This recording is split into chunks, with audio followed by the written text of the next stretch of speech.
Ny vinany toetry ny andro eny an-dranomasina ny alahady fahasivy ny volana Jolay amin'ny 9 maraina ka hatramin'ny alatsinainy 10 ny volana Jolay amin'ny 9 maraina.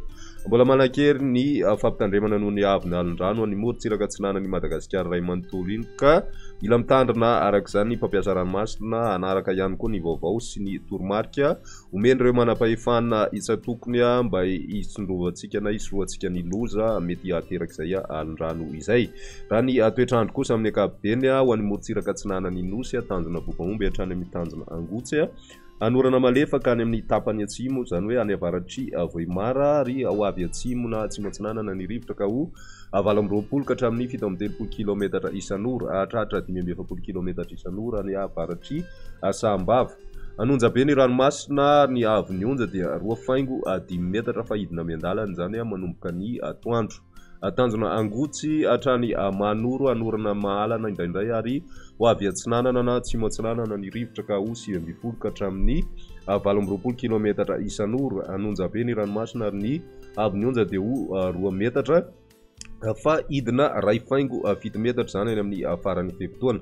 Manoro hatrany Taolagnaro maina amin'ny ankapobeny ary ho avy avaratra ny rivotra ka ho 20 ka hatramin'ny 730 km isan'ora.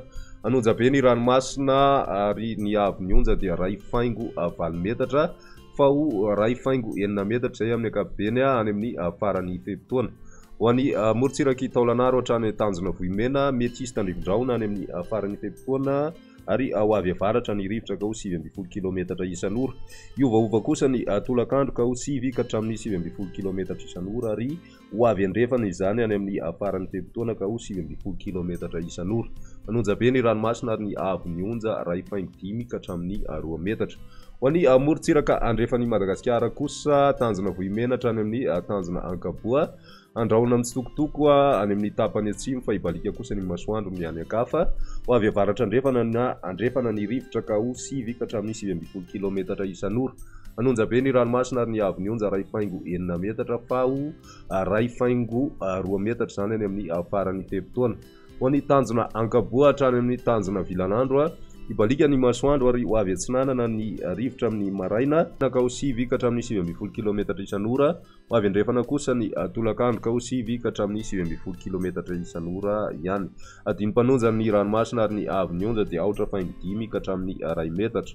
Tanjona Vilanandro hatrany Analalava ibalika ny masoandro ary ho avy atsimo atsinanana ny rivotra ka ho 20 ka hatramin'ny 730 km isan'ora hatratra 570 km isan'ora indraindray ary iovaova kosa ny tolakandro ka ho 9 ka hatramin'ny 20 km isan'ora. Adino-mpanonja ny ranomasina ary ny avy ny onja dia ho 2 metatra fahihena 4.10 metatra zay any amin'ny faran'ny fehitoana. Amarana antsika azy Analalava hatrany amin'ny tanjona Bobahomby andrahona amin'ny tsitokotoko na ibalika ny masoandro ary ho avy atsimo atsinanana ny rivotra ka ho 20 ka hatramin'ny 730 km isan'ora. Iovaova ny atoandro ka ho 9 ka hatramin'ny 20 km isan'ora. Adino-mpanonja ny ranomasina ao anatin'izay ary ny avy ny onja dia 4.9 metatra ka hatramin'ny 2.2 metatra.